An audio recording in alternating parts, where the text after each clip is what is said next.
Applied mechanics subject 106 के chapter 10 projectiles spreadsheet में हम इसका topic range, maximum height and time of flight यानी कि प्रक्षेप गति में की अधिकतम क्षैतिज पराग, अधिकतम हाइट और उड़ान काल को हम समझने की कोशिश करते हैं।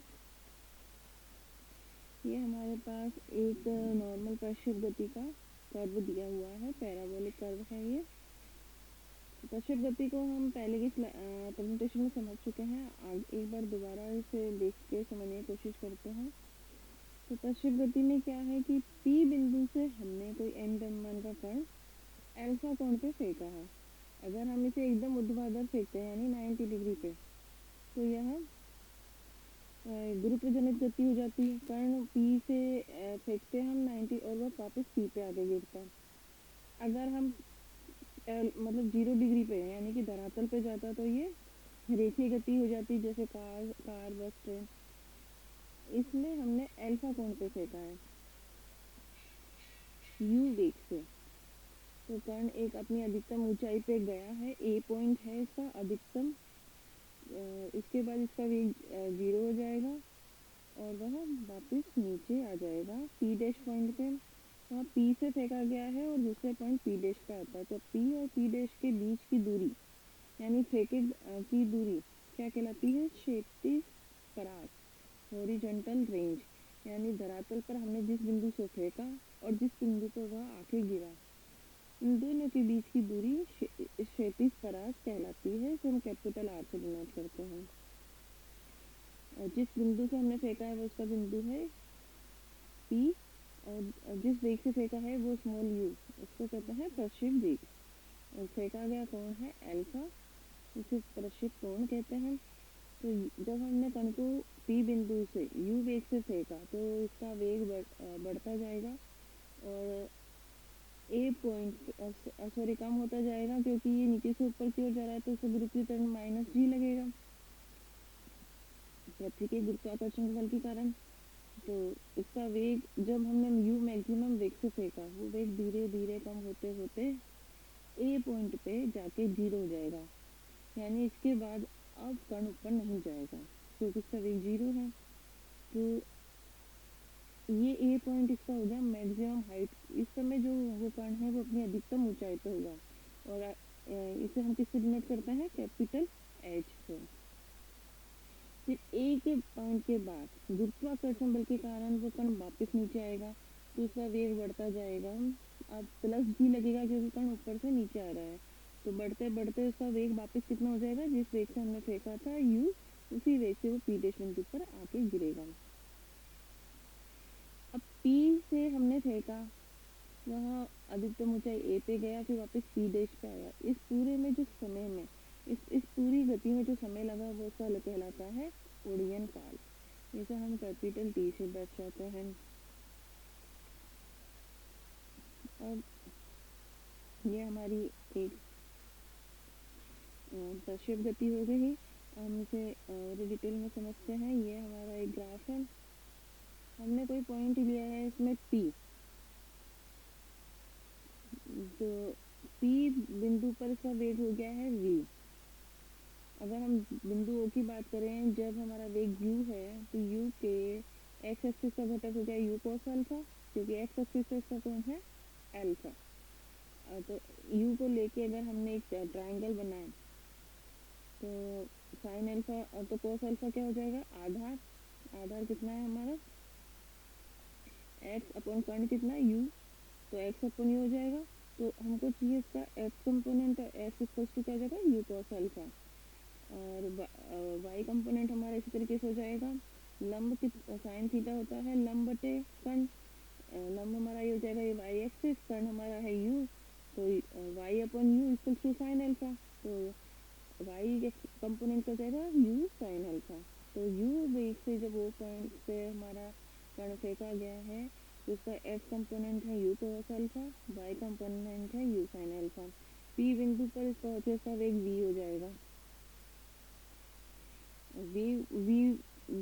P बिंदु पर वेग का x कंपोनेंट हो जाएगा v cos थीटा और y कंपोनेंट हो जाएगा v sin थीटा। सिमिलरली जैसा हमने अभी u में देखा था। अब आगे से और समझने की कोशिश करते हैं।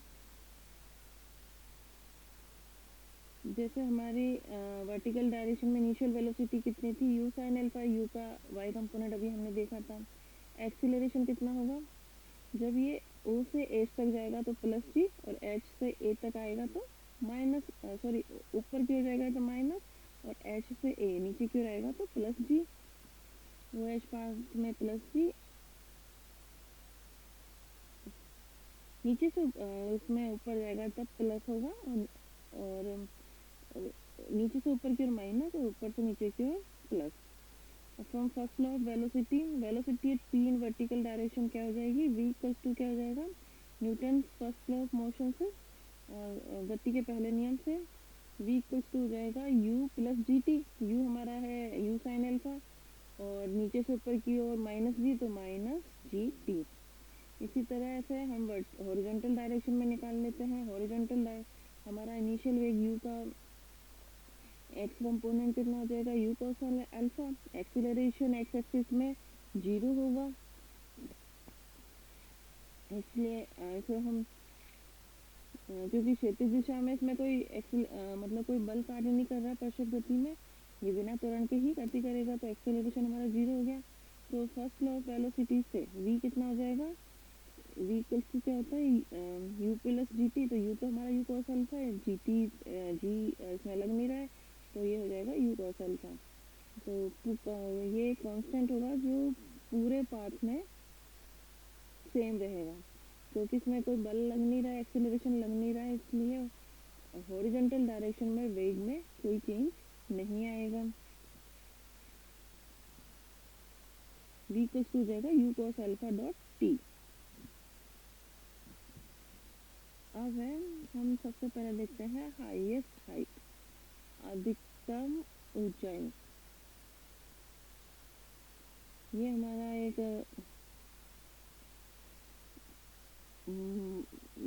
जैसे ये पी से फेंका गया कण अधिकतम ऊंचाई ए पे जा रहा है, ए पे इसकी हाइट कितनी है, मैक्सिमम एच। इसका वेग क्या होगा इस पॉइंट पे, 0, क्योंकि इसके बाद और ऊंचाई पे नहीं जा रहा है। और त्वरण क्या लगेगा, पी से ए में नीचे से ऊपर जा रहा है तो माइनस जी, तो त्वरण हो गया हमारा माइनस जी। वेग का साइन वाई कंपोनेंट हो गया यू साइन अल्फा, इस बिंदु पर वेग 0 हो गया, और हाइट हो गई वर्टिकल डायरेक्शन में कैपिटल एच। तो हमने न्यूटन की गति का तीसरा नियम लगाया, v square equals to u square plus 2gh। अधिकतम ऊंचाई पर वेग 0, यू का ऊर्ध्वाधर दिशा वर्टिकल डायरेक्शन में कंपोनेंट यू साइन अल्फा, तो u square sine square alpha. नीचे से ऊपर की ओर जा रहा है तो g माइनस रहेगा, तो माइनस 2g। और वर्टिकल डायरेक्शन में कितनी डिस्टेंस ट्रेवल की इसने, कैपिटल एच। तो इसको हमने सॉल्व किया, ये माइनस 2gh को हम इधर ले गए, प्लस का हो गया, तो h इक्वल्स टू आ गया you square sine square alpha upon 2g। यह हमारी महत्तम ऊंचाई आ गई। अब है उड़ियन काल, टाइम ऑफ फ्लाइट। पी बिंदु से जो हमने कण फेंका था ब्रह्मा, तो पी डैश तक पहुंचने में कितना टोटल समय लेता है, कैपिटल टी। और अगर हम इसकी वर्टिकल गति की बात करें तो इसने कितनी डिस्टेंस ट्रेवल की, 0। जिस ये वाई में हम देखें तो 0 से हमने इसको फेंका और ये वापस 0 पे आ गया, वाई इक्वल्स टू 0। तो इसने इसकी डिस्टेंस ट्रेवल कितनी हो गई, तय की गई दूरी हो गई 0। वेग का वाई डायरेक्शन में कंपोनेंट हो गया यू साइन अल्फा, नीचे से ऊपर की ओर फेंका है तो त्वरण हो गया माइनस जी, और टाइम हमारा हो गया कैपिटल टी। तो हमने ये सारी वैल्यू रख दी, एक्स एक्सिस पे u sine alpha, distance travel 0, त्वरण माइनस जी, टाइम हो गया कैपिटल टी। तो from third law of motion S equals to u t plus half g t square, इसका हमने वैल्यू रख दी। एस हमारी 0 थी, u equals to u sine alpha, t capital T उड़ेन काल माइनस, क्योंकि नीचे से ऊपर की ओर जा रहा है, माइनस का जी टी स्क्वायर बाई 2। तो हम सॉल्व कर लेंगे इस तरीके से, इस माइनस वाले को तो ले जाएंगे, प्लस हो जाएगा, टी से टी कट जाएगा, 2 ऊपर की ओर चला जाएगा, तो हमारे पास कैपिटल टी उड़ियन काल आया 2u साइन अल्फा अपॉन जी। अब थर्ड हमारे पास हमको देखना है हॉरिजॉन्टल रेंज। हम हॉरिजॉन्टल डायरेक्शन की बात करते हैं। इसमें P बिंदु से जो हमने कण फेंका वो P डैश पे गिरा, तो P और P डैश के बीच की दूरी हमारी कहलाएगी हॉरिजॉन्टल रेंज, क्षैतिज परास। अधिकतम जो उसने दूरी तय की है क्षैतिज में, हमें ये निकालनी है। अब इसमें हम देखते हैं तय की गई दूरी तो हमारे पास आ गई कैपिटल R, और समय कितना लगा कैपिटल T, उड़ीयन काल टोटल। एक्सेलरेशन कोई फोर्स लग नहीं रहा है तो एक्सेलरेशन 0 हो जाएगा, और वेग का एक्स डायरेक्शन में कंपोनेंट कितना है u cos अल्फा, पूरी प्रक्षेप गति है, पूरे ग्राफ में ये कांस्टेंट है। तो हमारा परास का देखते हैं, initial velocity u cos alpha, acceleration 0 है, टाइम टोटल कैपिटल T, दूरी कैपिटल R। तो सेकेंड लॉ ऑफ वेलोसिटी लगाते हैं, s equal to u t plus half g t square, s equal to हमने आर लिख दिया, u हमारा है u cos अल्फा, टाइम हो गया कैपिटल T, कोई फोर्स लग नहीं रहा है तो ये 0 हो जाएगा, एक्सेलरेशन फोर्स 0, 0 से मल्टीप्लाई किया तो 0 हो गया। तो और हमने अब कैपिटल T का मान, कैपिटल T था मान और उड़ीयन काल ये स्लाइड में से रखा कितना है 2u sin अल्फा अपॉन जी, तो r इक्वल टू हमारा आया u square sine 2 alpha upon g, u से u स्क्वायर हो गया। अब ये है 2 sin अल्फा कोस अल्फा, तो क्या होता है साइन 2 अल्फा, साइन 2 अल्फा होता है 2 sin alpha cos alpha upon मतलब sine 2 theta equal to 2 sin theta cos theta, ये फॉर्मूला हमने पढ़ रखा है। इससे हमारे पास आ गया अधिकतम क्षैतिज परास। इस तरीके से हम इसकी काफ़ी और भी चीज़ें निकाल सकते हैं। मेन हमें समझना है जैसे ये पॉइंट O है, इस पे वेग है u, तो u का x डायरेक्शन में कंपोनेंट हो गया u का cos अल्फा, और y डायरेक्शन में हो गया u sin अल्फा। हम P बिंदु की बात करें तो इसमें वेग है P पे वेग है v, तो v का x डायरेक्शन में कंपोनेंट हो गया v cos थीटा, और y डायरेक्शन में हो गया v sin थीटा।